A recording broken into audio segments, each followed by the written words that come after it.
Kuasa hukum Tamara Bleszynsky Johansa mengungkapkan kliennya digugat abang kandungnya Ryszard Bleszynsky atas dugaan wan prestasi ke Pengadilan Negeri Jakarta Selatan. Adapun gugatan tersebut terkait dengan surat yang menyatakan Tamara bersedia membayar biaya pengobatan sang ayah selama di El Camino Hospital, California, Amerika Serikat. Namun, Tamara diduga belum menyelesaikan pembayaran tersebut hingga saat ini. Hal itu dijelaskan oleh Johansa saat ditemui di Pengadilan Negeri Jakarta Selatan, Selasa 31 Januari 2023. Gimana sih Bang? Kami datang ke pengadilan untuk mengecek karena udah rame di berita, tapi undangan pemberitahuan atau relasnya belum datang ke tempat klien kami, tempatnya Tamara. Cuman yang kita lihat bahwa penggugat ini Ryszard Bleszynsky atau Rick, R-I-C-K ya, Rick Bleszynsky. Kalau kita lihat dari jejak digitalnya bahwa Rick Bleszynsky ini adalah pengusaha kaya raya, abang paling tua yang masih hidup saat ini, yang menggugat adik kecilnya, adik bungsunya, yang jualan nasi, warung nasi di Bali sana. Jadi yang digugat adalah surat pernyataan tahun 2001. Itu surat pernyataan ya, surat pernyataan tahun 2001, bukan surat perjanjian, bukan surat kesepakatan.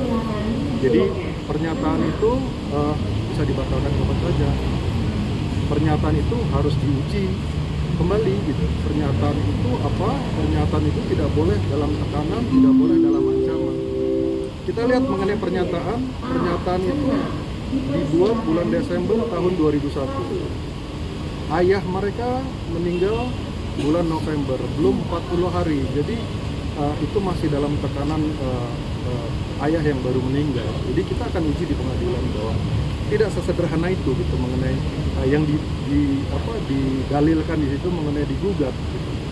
Jadi bagaimana, kenapa abang paling tua yang masih hidup meminta adik paling kecil yang masih berumur 20-an tahun pada saat itu membayar setengah hutang-hutang bapaknya di rumah sakit. Kenapa tidak saudara-saudaranya yang lain? Kan mereka berlima, bagaimana dengan 3 yang lain? Kan begitu, itu yang masih mesti diuji gitu. Jadi nggak sesederhana itu.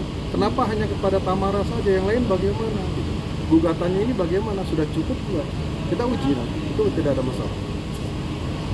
Bang, berarti gugatan itu karena biaya rumah sakit itu Bang ya? Biaya rumah sakit, abang paling tua yang kaya raya menggugat adiknya gitu. Adiknya ini pada saat itu tahun 2001 masih umur 20-an tahun, perempuan artis yang diminta oleh abang paling tuanya untuk ayo nih bayar berdua gitu. Kan harusnya nggak begitu. Dan sekali lagi, ini bukan surat perjanjian, ini bukan surat kesepakatan.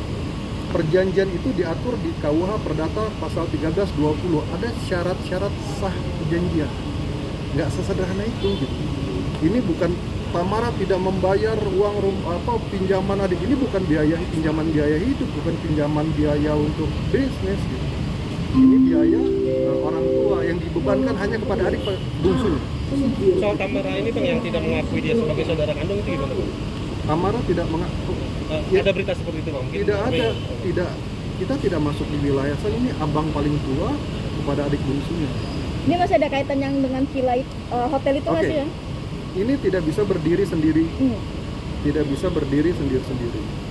Ini ditandatangani surat kesepakatan itu di hotel. Oke. Ini ada satu kaitan rangkaian besar yang berkaitan dengan hotel. Jadi Tamara membuat pernyataan itu di hotel.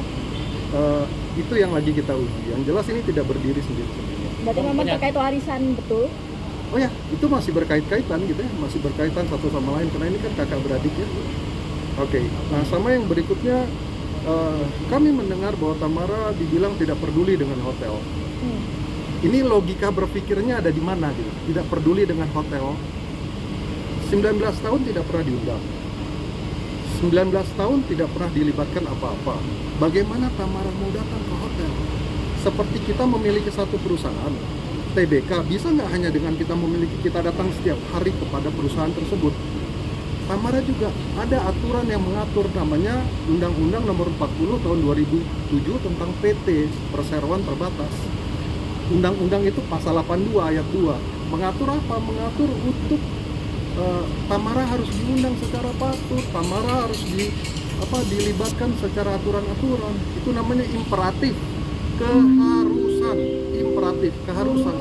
Ada kaidah-kaidah perusahaan mengelolanya itu diatur sama undang-undang.